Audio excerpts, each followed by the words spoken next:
আসসালামু আলাইকুম, শুভ সকাল। সবাই কেমন আছেন?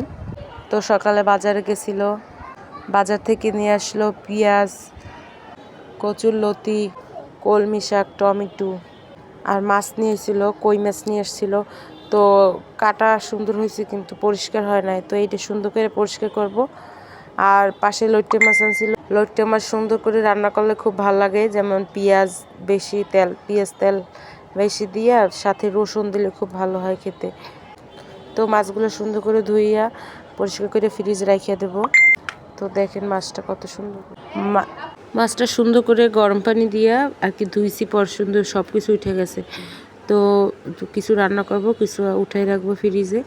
আর এদিকে এই মাছটাও সুন্দর কুটা, এইটাও কুটে আনছে, এটা ধুইছি সুন্দর করে। তো দেখেন কি সুন্দর গোলাপি হয়ে গেছে মাছটা, কি ছিল কালো আর কি হয়েছে। তো এইটা সুন্দর করে রান্না করব কলমি শাক দিয়ে, কখনোই করি না, তো কলমি শাক দিয়ে রান্না করছি, ভালোই হয়েছে। তো সবাই ভালো থাকবেন, আল্লাহ হাফেজ।